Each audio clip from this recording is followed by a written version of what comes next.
नए लेक्चर इस magnetic force वाले टॉपिक पे।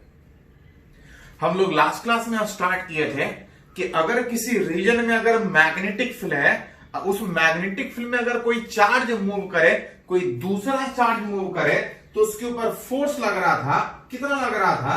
तो Q into V cross B, जिसको रिलेट कर रहे थे, तो देख रहे थे कि जो फोर्स था उस चार्ज के मोशन के ड्यूरेशन में इस बात पे डिपेंड कर रहा था कि उस मैग्नेटिक फील्ड में कितने एंगल पे मोशन में, अलग अलग डायरेक्शन में मोशन में था, फोर्स अलग अलग लगे। कितना फोर्स लगेगा? तो कुछ इस तरह से रिलेट कर रहे थे। फोर्स का कुछ डायरेक्शन था, ये भी रिलेट किए कि किसी पार्टिकल पे फोर्स किधर लगेगा। अब कुछ न्यूमेरिकली भी बात की।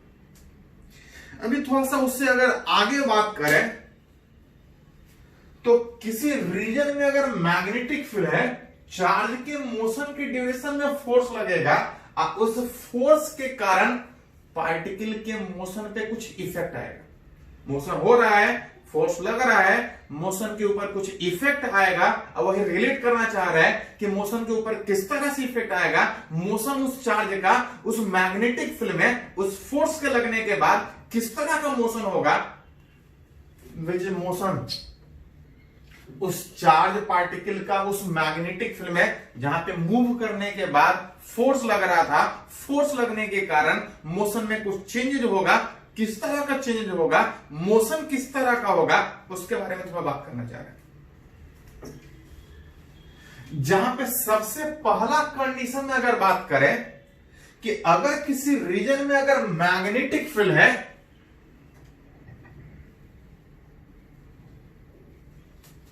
अगर किसी रीजन में मैग्नेटिक फील्ड है और अगर उसमें चार्ज अगर उस मैग्नेटिक फील्ड के डायरेक्शन में या मैग्नेटिक फील्ड के अपोजिट डायरेक्शन में अगर मूव कर रहा है, तो रिलेट करना चाह रहे हैं कि मोशन कैसे हो। लास्ट क्लास में रिलेट भी किए थे कि अगर चार्ज मैग्नेटिक फील्ड के डायरेक्शन में या अपोजिट डायरेक्शन में, तो जो एंगल होगा या तो जीरो होगा या तो एक्सेस होगा। और अगर चार्ज अगर मैग्नेटिक फील्ड से अगर 0 या 180 एंगल पे मूव करे, तो लास्ट क्लास में रिलेट किए थे कि मैग्नेटिक फील्ड 0, चार्ज पार्टिकल पे कोई फोर्स नहीं लगेगा। और अगर चार्ज पार्टिकल पे कोई फोर्स नहीं लगेगा, हेंस आप लिख सकते हैं कि charge particle will move undeflected in magnetic। उस मैग्नेटिक फील्ड वाले रीजन में charge particle undeflected with same speed उसी तरह से मूव करेगा, क्योंकि कोई फोर्स लग ही नहीं रहा है। फोर्स लगेगा तभी कुछ चेंजेस का बात होगा। अगर फोर्स नहीं लग रहा है तो चार्ज जिस तरह से मूव कर रहा था अनडिफ्लेक्टेड उसी तरह से मूव करते रहेगा विथ सेम स्पीड, कोई फर्क ही नहीं पड़ेगा। तो यहां पे कोई फोर्स ही नहीं लग रहा था, कोई फर्क नहीं पड़ रहा था। इसी में अगर दूसरा कंडीशन में बात करें कि अगर किसी रीजन में मैग्नेटिक फील्ड है और उसमें जो चार्ज मोशन में है, अगर मैग्नेटिक फील्ड के परपेंडिकुलर, जैसे अगर मान के चले कि अगर किसी रीजन में मैग्नेटिक फील्ड इनसाइड कुछ इस तरह से, पेपर के परपेंडिकुलर इनसाइड मैग्नेटिक फील्ड आप इस तरह से दिखा सकते हैं। और इस रीजन में अगर मैग्नेटिक फील्ड अंदर है, अगर मैग्नेटिक फील्ड अंदर है, तो चार्ज चाहे इधर मोशन में हो, चाहे इधर मोशन में हो, चाहे इधर मोशन में हो, सारा मैग्नेटिक फील्ड के ये परपेंडिकुलर। मैग्नेटिक फील्ड अंदर है, इधर मूव करे, इधर मूव करे, इधर भी मूव करे, सारा वो परपेंडिकुलर ही है। अगर किसी रीजन में चार्ज अगर परपेंडिकुलर मैग्नेटिक फील्ड में अगर मूव कर रहा है, तो चाहे किधर भी मूव करे इस प्लेन में, वेलोसिटी किधर भी मूव करे वो परपेंडिकुलर होगा। रिलेट करना चाह रहे हैं कि अगर ऐसा मूव करे तो फोर्स कितना लगेगा, किधर लगेगा, अब मोशन कैसा। अगर मैग्नेटिक फील्ड के वेलोसिटी परपेंडिकुलर है, मैग्नेटिक फील्ड की वेलोसिटी अगर परपेंडिकुलर है तो जो मैग्नेटिक फोर्स होगा, पढ़े थे कि जो मैग्नेटिक फोर्स होगा वो मैक्सिमम होगा, क्योंकि जो मैग्नेटिक फोर्स था वो एंगल पर डिपेंड कर रहा था। और अगर एंगल 90 डिग्री तो sin 91 जो पार्टिकल पे मैग्नेटिक फोर्स लग रहा था वो मैक्सिमम लग रहा था। विथ ये भी पढ़े थे कि चार्ज पार्टिकल पे जो फोर्स लगता है, जो मैग्नेटिक फोर्स लगता है, it is always perpendicular to velocity. Perpendicular मतलब चार्ज पार्टिकल चाहे जिधर भी मूव करे, उस मैग्नेटिक फील्ड में चाहे जिधर भी मूव करे, मैग्नेटिक फोर्स उसके ठीक परपेंडिकुलर होगा। ऊपर होगा कि नीचे होगा, तो ऊपर भी हो सकता है, नीचे भी हो सकता है, इससे 90 पे कहीं भी हो सकता है, बस 90 एक ही कंडीशन कि परपेंडिकुलर। हाँ, फोर्स किधर लगेगा तो उसके लिए एक रूल कि जो मैग्नेटिक फोर्स था वो Q into V cross B था। sin 91 में maximum force which is QVB, maximum force लग रहा था। किधर लग रहा था तो फोर्स का डायरेक्शन निकालने के लिए हम लोग V क्रॉस B करते थे।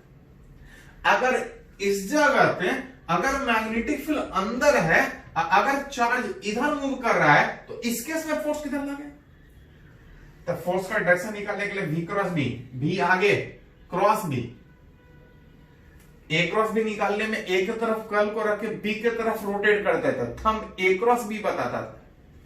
B के तरफ कर्ल को रख के मैग्नेटिक फील्ड अंदर है, B के तरफ कर्ल को रख के B के तरफ रोटेट करेंगे, थंब ऊपर, ऊपर किधर, तो पढ़े हैं कि जो मैग्नेटिक फोर्स होता है वो वेलोसिटी के परपेंडिकुलर होता है। मतलब चार्ज जब इस तरह से मैग्नेटिक फील्ड में मूव करेगा, फोर्स मैक्सिमम लगेगा, वेलोसिटी के परपेंडिकुलर लगेगा। अब तब क्वेश्चन उठता है कि पार्टिकल का पाथ क्या इसी तरह से आगे जाएगा कि कुछ चेंजेस होगा। तो फोर्स लग रहा है, एक्सेलरेशन होगा, डायरेक्शन चेंज करेगा। पहले इधर जा रहा था, एक्सेलरेशन के कारण कहीं और जाने का कोशिश करेगा। साथ साथ ये भी पढ़े हैं कि मैग्नेटिक फील्ड में जब चार्ज चाहे कितना भी मूव करे, वेलोसिटी चाहे कितना भी चेंज करे, पढ़े हैं कि स्पीड हमेशा सेम रहता है। पार्टिकल का स्पीड चेंज नहीं करता, मतलब 10 के स्पीड से जा रहा है तो 10 के ही स्पीड से जाएगा। लास्ट क्लास में रिलेट भी किया, लास्ट वाले लेक्चर में।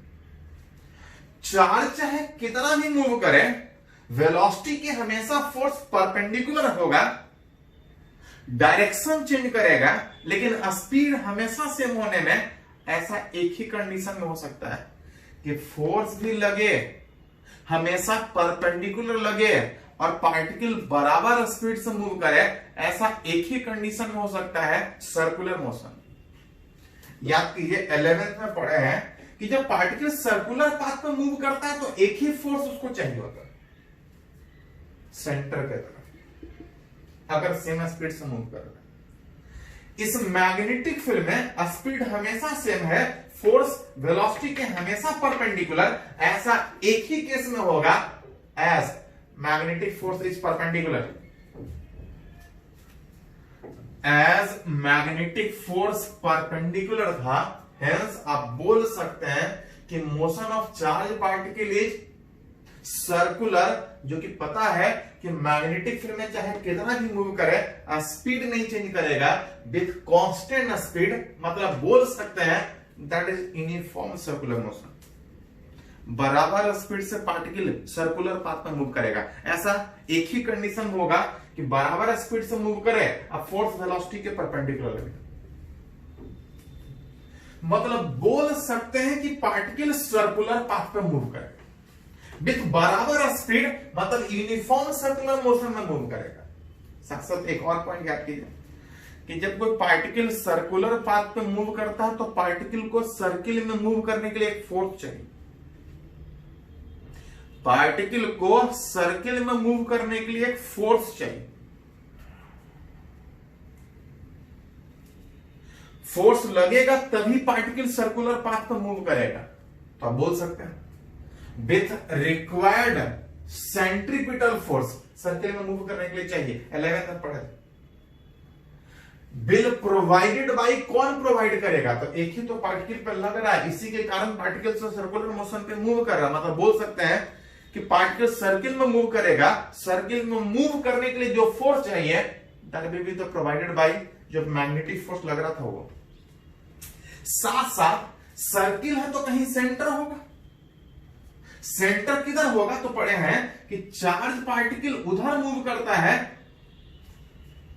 जिधर फोर्स लगता है, पार्टिकल को जो फोर्स चाहिए वो सेंटर का तरफ। जहां पे एक और पॉइंट हमें बोल सकते हैं कि the direction of centre of circular path, जिस सर्कुलर पाथ पर मूव करेगा उस सर्किल का सेंटर किधर होगा? इज अलोंग, कौन सा? जिधर फोर्स लग रहा है उधर ही सर्किल का सेंटर होगा और उसी को सेंटर मान के पार्टिकल चारों तरफ मूव करेगा। जैसे इस केस में बात करें कि पार्टिकल इस तरह से मूव कर रहा था, पार्टिकल के ऊपर फोर्स लग रहा है, पार्टिकल सर्कुलर पाथ पर मूव करेगा, उस सर्किल का सेंटर किधर होगा?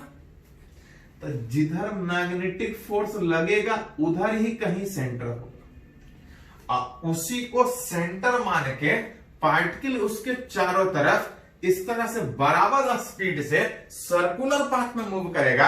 हाँ, डायरेक्शन चेंज करेगा, मतलब वेलोसिटी चेंज करेगा, लेकिन स्पीड नहीं चेंज करेगा।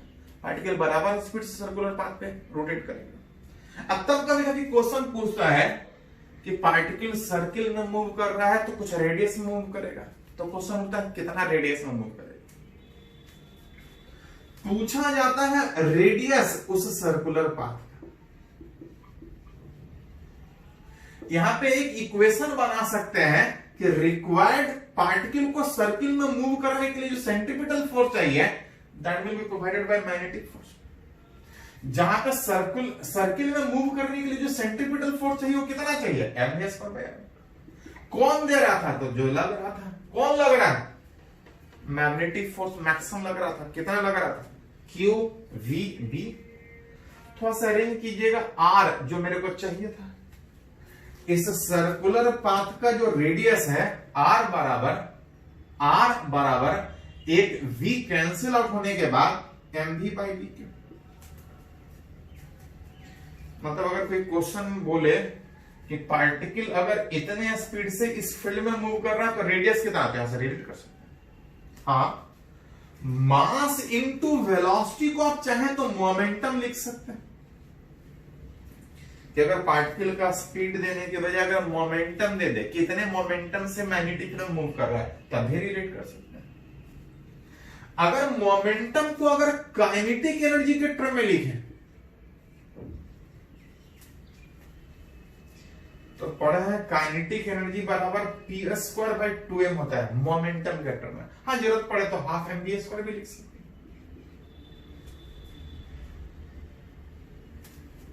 काइनेटिक एनर्जी p²/2m होता है। अगर क्रॉस मल्टीप्लाई करके लिखे तो p बराबर √2m के लिख सकते हैं। जहां पे केस काइनेटिक एनर्जी या की थोड़ा सा पढ़े हैं कि मैग्नेटिक फील्ड में चार्ज चाहे कितना भी मूव करे स्पीड नहीं चेंज करता है, काइनेटिक एनर्जी चेंज नहीं करता है।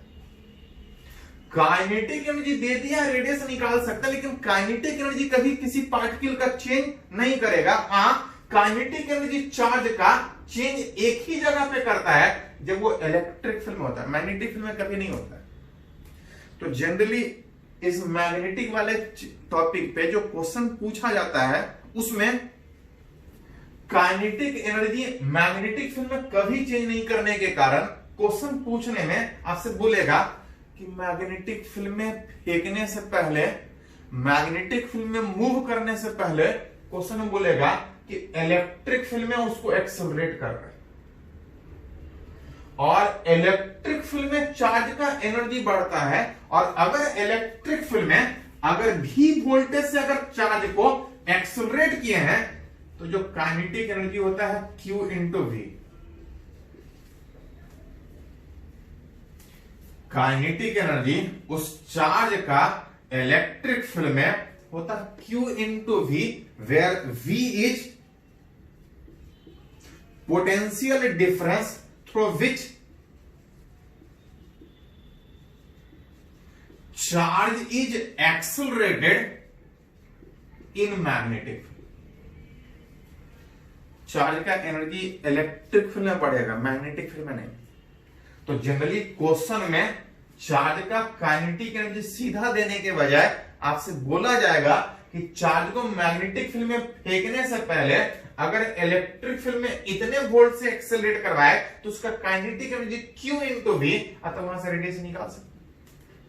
मतलब चार्ज पार्टिकल अगर सर्कुलर पाथ में मूव कर रहा है उसका रेडियस आप चाहे तो इस रिलेशन से रिलेट कर सकते। अगर स्पीड दिया है तो स्पीड के टर्म में, मोमेंटम दिया है तो मोमेंटम के टर्म में, काइनेटिक एनर्जी दिया है तो काइनेटिक एनर्जी के टर्म में, चार्ज को मैग्नेटिक फील्ड में इंटर करने से पहले अगर वेलोसिटी दिया है तो वहां से रिलेट कर सकते हैं। पार्टिकल सर्कुलर पाथ में कुछ इतने रेडियस से कभी कभी पूछता है इसका एंगुलर वेलोसिटी, पार्टिकल कितने स्पीड से सर्कुलर पाथ पे रोटेट करे, एंगुलर वेलोसिटी कितना होगा। बराबर स्पीड से सर्कुलर पाथ पे घूम रहा है, एंगुलर वेलोसिटी ओमेगा बराबर V बाई आर।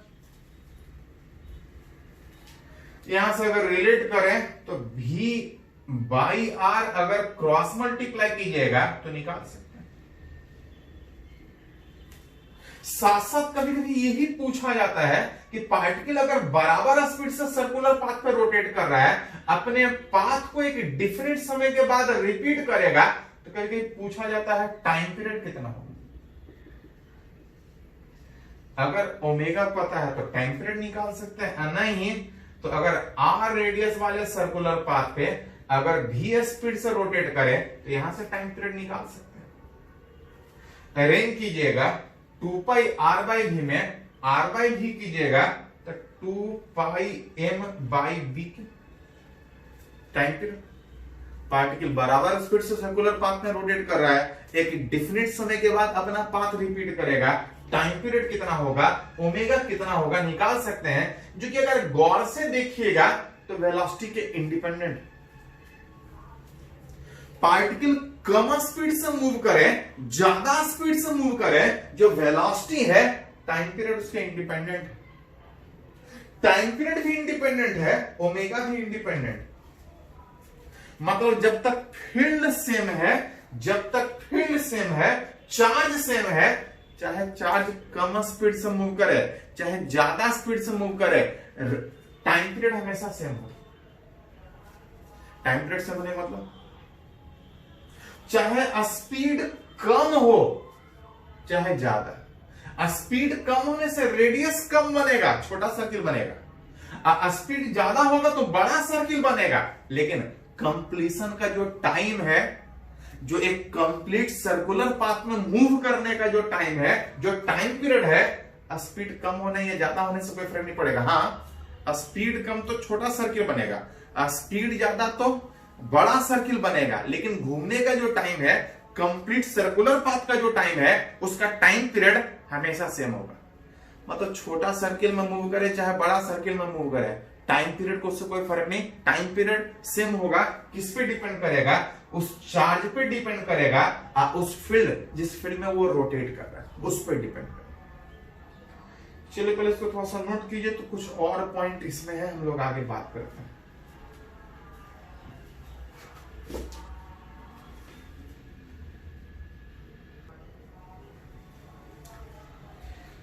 तो अभी एक पॉइंट हम लोग रिलेट किए कि अगर किसी रीजन में अगर परपेंडिकुलर मैग्नेटिक फील्ड है तो चार्ज पार्टिकल सर्कुलर पाथ पे मूव करेगा, और सर्कुलर पाथ के सर्किल का जो सेंटर होगा उधर होगा जिधर मैग्नेटिक फोर्स लग रहा होगा। जैसे अगर इस रीजन में परपेंडिकुलर अगर इनसाइड फील्ड है, चार्ज अगर ऊपर मूव करे तो फोर्स था V क्रॉस B, V ऊपर, मैग्नेटिक फील्ड अंदर, V क्रॉस B, फोर्स इधर लग रहा था। मतलब बोल सकते हैं कि जिधर फोर्स लग रहा है उधर कहीं सेंटर मान के पार्टिकल चारों तरफ सर्कुलर पाथ पर मूव।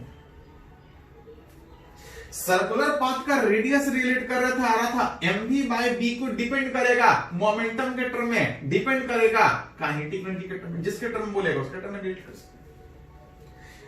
बराबर स्पीड से सर्कुलर पाथ पे रोटेट कर रहा था, एक डिफिनिट समय के बाद अपने पाथ को रिपीट कर रहा था, कुछ टाइम पीरियड था, रिलेट कर रहा था।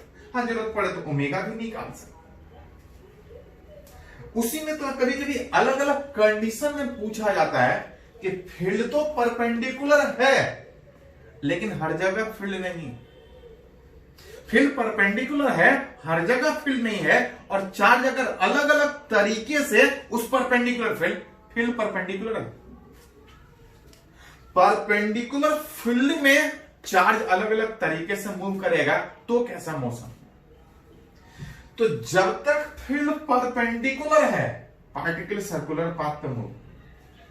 हां, अब ये हो सकता है कि अगर हर जगह फील्ड सेम नहीं है, हर जगह फील्ड नहीं है, तो हो सकता है कि पूरा का पूरा सर्किल ना बना पाए। जब तक फील्ड परपेंडिकुलर पार्टिकल का पाथ सर्कुलर, लेकिन अगर फील्ड रहे हर जगह तब तो सर्किल में घूमने का मौका मिले तब तो।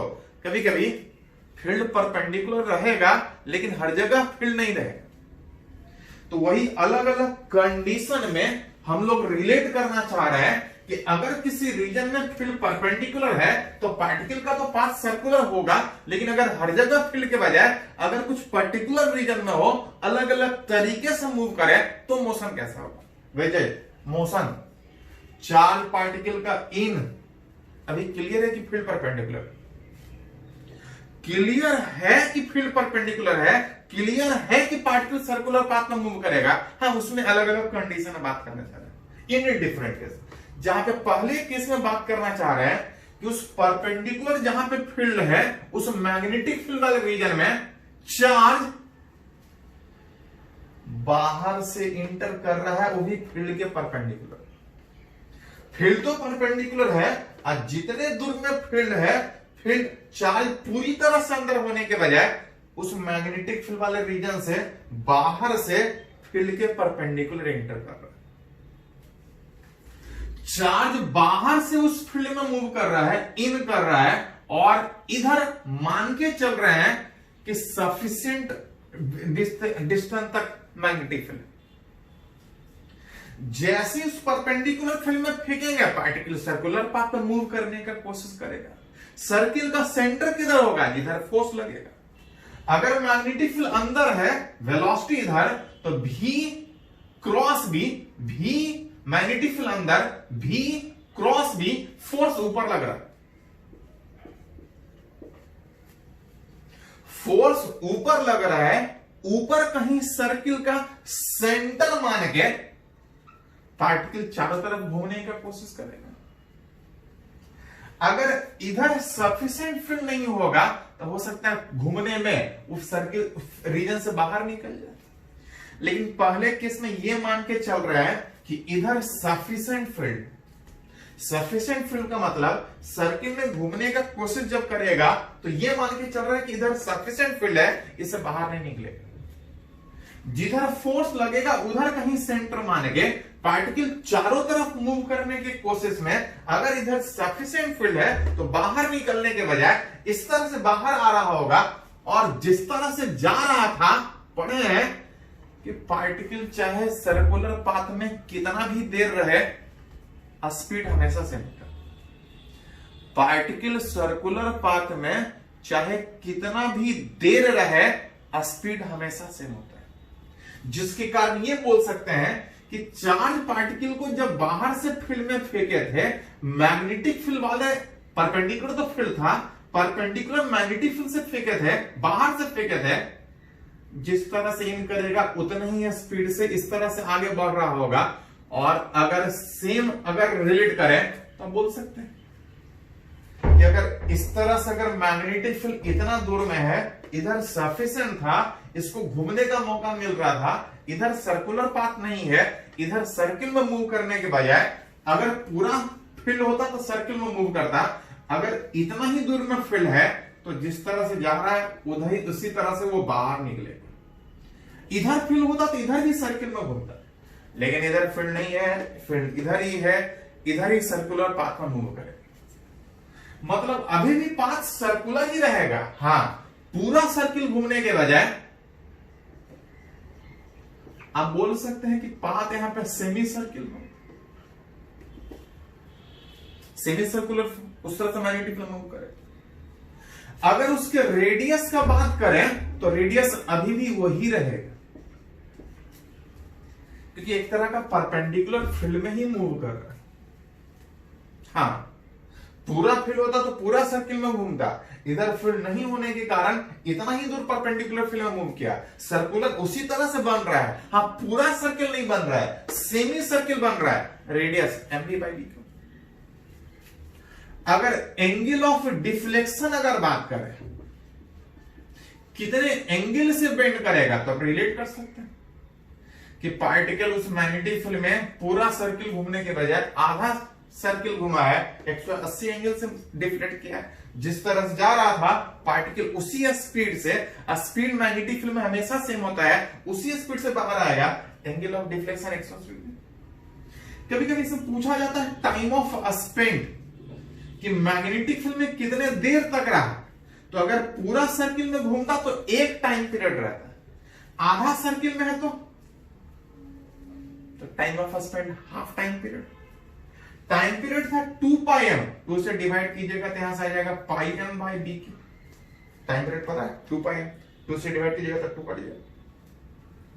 कभी कभी इसमें क्वेश्चन पूछा जाता है डिस्टेंस कवर्ड बाय पार्टिकल, उस मैग्नेटिक फील्ड वाले रीजन में पार्टिकल कितना डिस्टेंस कवर करेगा, तो आप रिलेट कर सकते किस तरह से सेमी सर्किल रेडियस पता है, डिस्टेंस कितना कवर करेगा, तो रिलेट कर सकते हैं पाई आर। एक तरह का सेमी सर्कुलर पाथ पे मूव करे।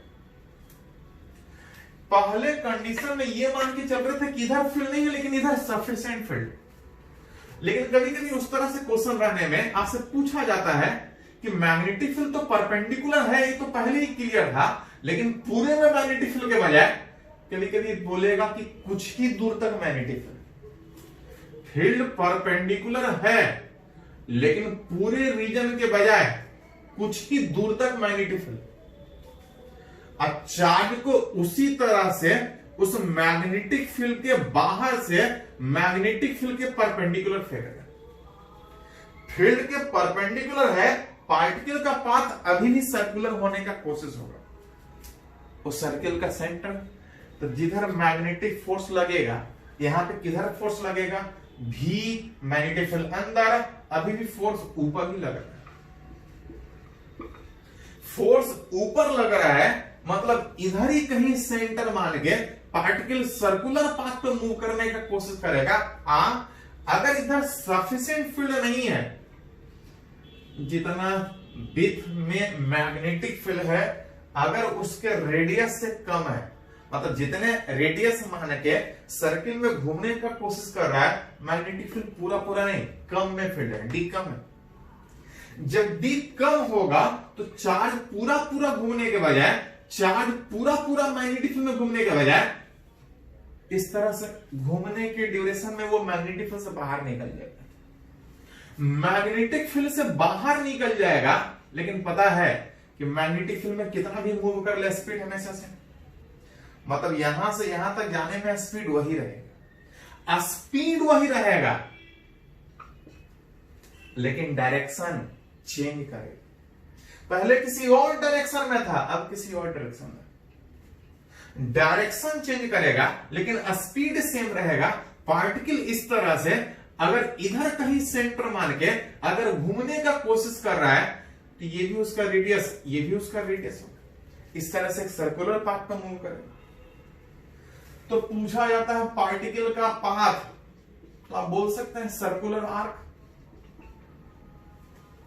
हाँ, पूरा सर्किल में घूमने के बजाय एक सर्कुलर आर्क पे जितना दूर तक फील्ड है उतना दूर तक सर्किल में मूव करेगा, उसके बाद मैग्नेटिक फील्ड से बाहर निकल जाएगा, क्योंकि घूमने के लिए उसको जो चाहिए पूरा सर्किल, हर जगह फील्ड नहीं। एक तरह का सर्कुलर पाथ पे मूव करेगा, रेडियस कितना होगा, तो चाहे पूरा सर्किल में घूमे या ना घूमे, फील्ड परपेंडिकुलर सर्कुलर हो। जब तक फील्ड उसी तरह का है, उसी तरह का सर्किल वाले रेडियस में मूव करने का कोशिश करेगा। हाँ, मैग्नेटिक फील्ड खत्म हो गया, उसके बाद सर्कुलर पाथ पे मूव नहीं करेगा। मतलब जब तक परपेंडिकुलर फील्ड में सर्कुलर पाथ पे मूव कर रहा है, रेडियस वही mv बाई bq, रेडियस वही mv बाई bq था। साथ साथ इसमें कभी कभी क्वेश्चन पूछा जाता है कि कितने एंगल से डिफ्लेक्ट करेगा, which angle of deflection. Particle start यहां से किया, यहां से फील्ड से बाहर निकल रहा है, इतने एंगल से बेंड किया, पूछा जाता है कि एंगल ऑफ डिफ्लेक्शन कितना होगा। जहां पे अगर देखिए थोड़ा सा, ये वाला क्या था, तो ये उस मैग्नेटिक फील्ड का विड्थ था, और ये उस सर्किल का रेडियस। यहां पे एक राइट एंगल ट्रायंगल बन रहा है, इस राइट एंगल ट्रायंगल में एंगल निकालने का कोशिश कीजिएगा तो साइन थीटा बराबर perpendicular by hypotenuse D by R. वहां से आप रिलेट कर सकते हैं कि सर्किल कितने रेडियस में घूमने का कोशिश कर रहा था, कितना दूर तक फील्ड है, जितना कम फील्ड होगा उतना जल्दी कम एंगल ऑफ डिफ्लेक्शन होगा, जितना ज्यादा फील्ड होगा एंगल ऑफ डिफ्लेक्शन ज्यादा होगा। आप यहां से एंगल ऑफ डिफ्लेक्शन निकाल सकते हैं। जितने एंगल से यहां से डिफ्लेक्ट करेगा वही एंगल यहां भी हो, जितना एंगल से ये घूमेगा वेलोसिटी भी उतने ही एंगल से घूमेगा। अब तक जरूरत पड़े तो इसका कुछ x component v cos theta और y component v sin theta vector form में निकाल सकते हैं। स्पीड वही रहेगा, हाँ डायरेक्शन चेंज करने के कारण वेलोसिटी चेंज किया, कितने वेलोसिटी से बाहर निकलेगा वो रिलेट कर सकते हैं। टाइम ऑफ स्पिन, कितने देर तक सर्किल में घूमा उस मैग्नेटिक फील्ड में था। तो याद कीजिए टाइम पीरियड बताता है पूरा सर्किल में घूमने का। एक कंप्लीट सर्किल में घूमने का मतलब 2 पाई एंगल घूमना, 2 पाई एंगल घूमने में t टाइम पीरियड, तो एक एंगल घूमने में कितना, तो t बाई 2 पाई। ये बता रहा है एक एंगल में घूमने का समय कितना देर, कितना एंगल से घूमा था, थीटा एंगल से। तो एक एंगल घूमने में इतना समय, थीटा एंगल घूमने में कितना समय, टाइम कितना लगेगा रिलेट कर सकते हैं। जहां से टाइम पीरियड था 2 पाई m, टाइम पीरियड था 2 pi m by B Q, तो t बाई 2 पाई हटाइएगा तो आ जाएगा m by B Q into theta. आप रिलेट कर सकते हैं इतने समय तक उस मैग्नेटिक फील्ड में इतना एंगल घुमा होगा, उस मैग्नेटिक फील्ड से बाहर निकलेगा। अगर डिस्टेंस कवर्ड का बात करें तो कुछ नहीं, पार्टिकल एक तरह से सर्कुलर पाथ, इस डिस्टेंस l का value r theta, r radius में अगर थीटा एंगल से मैग्नेटिक फील्ड में मूव किया है, कितना डिस्टेंस, कितने देर तक फील्ड में रहेगा, कितने एंगल से बेंड करेगा, एक तरह का सर्कुलर आर्क, रेडियस कितना होगा, जो पूछा जाए वो रिलेट कर सकते। एक दो कंडीशन इसमें और है, हम लोग बात करते हैं, पहले इसको थोड़ा सा नोट कर लीजिए।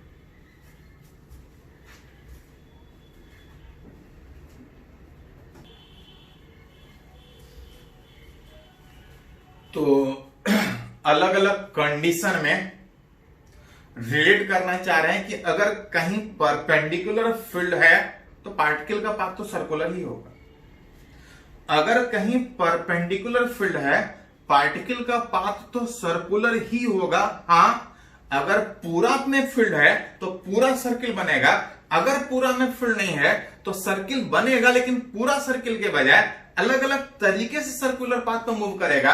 तो वही रिलेट कर रहा है कि किस तरह का सर्कुलर पाथ बनेगा। इसी में कुछ और कंडीशन में बात करें कि अगर कहीं चार्ज मोशन में है मैग्नेटिक फील्ड वाले रीजन में, परपेंडिकुलर मैग्नेटिक फील्ड वाले रीजन में, विथ फील्ड तो परपेंडिकुलर ही है, उसमें तो कोई कंडीशन ही नहीं है, फील्ड परपेंडिकुलर है, उसमें अलग अलग तरीके से, और उस अलग अलग तरीके में जितने दूर में फील्ड है उस मैग्नेटिक फील्ड में अभी चार्ज बाहर से इन कर रहा था, जितने दूर में मैग्नेटिक फील्ड है अभी चार्ज बाहर से इन कर रहा था।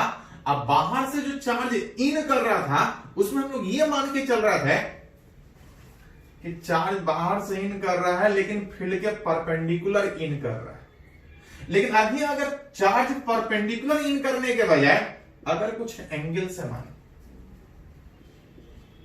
फील्ड तो परपेंडिकुलर ही है, उसमें तो कोई कंडीशन है ही नहीं, उस परपेंडिकुलर फील्ड में चार्ज जो बाहर से इन कर रहा था, बाहर से अभी परपेंडिकुलर जो इन कर रहा था, अभी बात करना चाह रहे हैं कि कुछ एंगल से इन कर रहा है। जैसे पार्टिकल कुछ एंगल से इन करेगा, फील्ड परपेंडिकुलर है, पार्टिकल एक तरह का सर्कुलर पाथ पे मूव करने का कोशिश करेगा। सर्कुलर पाथ का सेंटर किधर, तो जिधर फोर्स, किधर है फोर्स, तो अगर वेलोसिटी इधर तो v cross b, magnetic field अंदर है, v क्रॉस b, v के तरफ कर्व पर रख के b के तरफ रोटेट करेंगे, थंब जिधर जाएगा वही फोर्स का direction v cross b, force इधर लगेगा, इधर किधर लगेगा, तो पढ़े हैं कि जो मैग्नेटिक फोर्स होता है वो v के भी परपेंडिकुलर होता है और b के भी परपेंडिकुलर होता है। फोर्स इधर लगेगा, किधर लगेगा, तो इस वेलोसिटी के ठीक परपेंडिकुलर। मतलब आप बोल सकते हैं कि चार्ज को अगर बाहर से अगर इन करवाए मैग्नेटिक फील्ड में, अगर इस तरह से, तो इधर कहीं सर्किल का सेंटर मान के वो इसके चारों तरफ मूव करने का कोशिश करे। पूरा सर्किल बनता अगर हर जगह फील्ड हो, हर जगह फील्ड इधर है, इधर नहीं है, पार्टिकल इधर कहीं सर्किल सेंटर मान के कुछ इस तरह से बाहर निकलने का कोशिश करे। अगर पूरा फील्ड होता तो पूरा सर्किल बनता। अगर परपेंडिकुलर मैग्नेटिक फील्ड में इन कर रहा था तो परपेंडिकुलर बाहर निकल रहा था। अगर मैग्नेटिक फील्ड में अगर इस तरह से अगर कुछ एंगल से इन करेगा, तो जितने एंगल से इन करेगा सिमेट्रिकली उसी तरह से यहां से बाहर भी निकले। इसको सेंटर मान के जब मूव करने का कोशिश करेगा, इस तरह के एक सर्कुलर पाथ जिसका कुछ रेडियस होगा, लेकिन चाहे फील्ड में कितना ही मूव करे स्पीड से मूव, जितने एंगल से मैग्नेटिक फील्ड में इन कर रहा था उतने ही एंगल से बाहर भी निकले, सिमेट्रिकली उसी तरह से बाहर निकलेगा। पार्टिकल एक तरह का सर्कुलर पाथ पे मूव करेगा। अतः आपसे क्वेश्चन पूछा जाता है कि पार्टिकल का पाथ कैसा हो, तो पार्टिकल का पाथ एक तरह का सर्कुलर आर्क। पार्टिकल जो सर्कुलर आर्क में है उसका रेडियस कितना होगा, तो रेडियस r बराबर mv by B Q. Angle of deflection कितना होगा,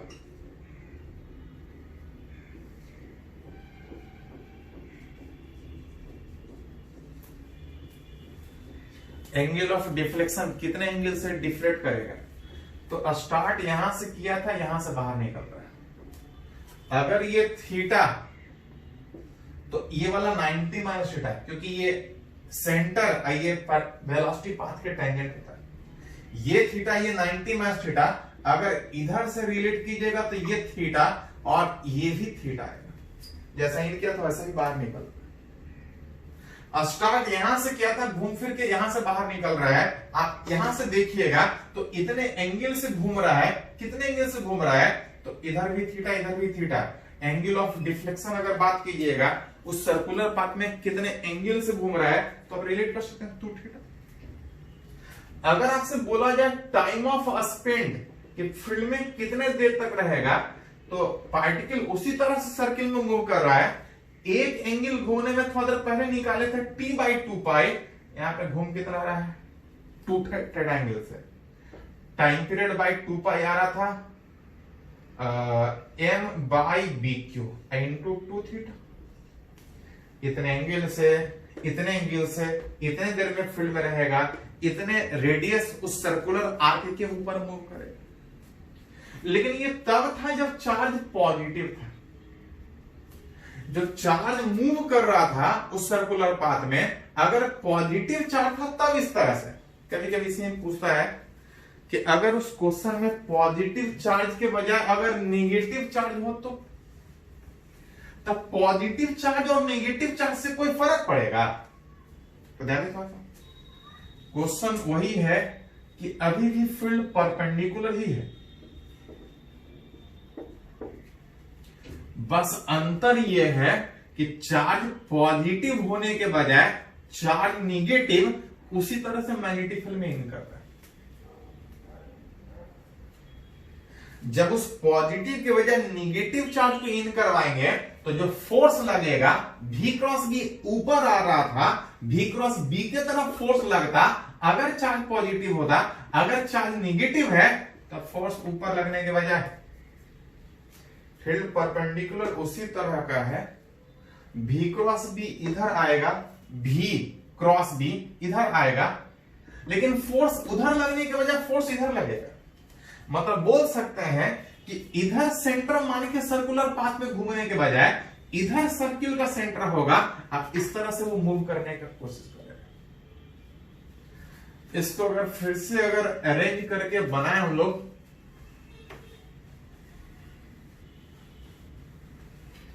अगर पूरे में फिल होता तो वो पूरा का पूरा सर्किल बनता, लेकिन अभी बात कर रहे थे कि पूरे में फील्ड के बजाय इधर खाली मैग्नेटिक फील्ड, उस बाहर वाले मैग्नेटिक फील्ड वाले रीजन से चार्ज कुछ इस तरह से कुछ थीटा एंगल से इन कर रहा है, लेकिन पॉजिटिव चार्ज इन करने के बजाय मान के चल रहा है negative charge. V cross B उधर जा रहा था, लेकिन जो फोर्स था वो कहीं इधर आ रहा था। मतलब इधर कहीं सर्किल का सेंटर मान के वो चारों तरफ एक तरह का सर्कुलर पाथ पे मूव करेगा, और जिस तरह से इन किया है उसी तरह से वो बाहर निकले। अब पूरा घूम जाता अगर इधर भी फील्ड होता, लेकिन वो फील्ड के बाहर से इन कर रहा है तो इस तरह से सर्कुलर आर्क के। यहां भी बात कीजिएगा तो पार्टिकल का पाथ कैसा, इसमें भी सर्कुलर आर्क, इसमें भी सर्कुलर आर्क, सर्किल उसी तरह से, रेडियस सेम तरीके से, एंगल ऑफ डिफ्लेक्शन आप देख सकते हैं कि पार्टिकल इस तरह से घूम रहा था, ये थीटा तो ये 90 माइनस थीटा, ये 90 माइनस थीटा का मतलब ये वाला थीटा, जैसा इन कर रहा है वैसा ही बाहर निकलता है। पार्टिकल इधर से घूम रहा है, इधर से घूमता था 2 थीटा, इधर से घूमेगा तो पूरा घूमता तो 360, लेकिन घूम ऐसा रहा है, अगर इधर वाला 2 थीटा है तो इधर वाला जो एंगल बचेगा 2 पाई माइनस 2 थीटा। अगर टाइम ऑफ स्पेंड का बात कीजिएगा, एक एंगल घूमने में इतना समय, तो इतना एंगल घूमने में कितना समय आप रिलेट कर सकते हैं, m by B cube into 2 pi minus 2 theta. जब तक फील्ड परपेंडिकुलर पार्टिकल का पाथ सर्कुलर होगा। हाँ, वो सर्किल इस तरह का हो सकता है, वो सर्किल इस तरह का हो सकता है, सेमी सर्किल हो सकता है, सफिशिएंट फील्ड रहेगा तब, अगर सफिशिएंट नहीं है तो फिर से बाहर भी निकल रहा था। तो अलग अलग कंडीशन में फील्ड परपेंडिकुलर ही है, लेकिन पार्टिकल का जो पाथ होगा वो इस बात पे डिपेंड करेगा कि कितने दूर तक फील्ड है, किस तरह का फील्ड है। इसको पहले थोड़ा सा नोट कर लीजिए।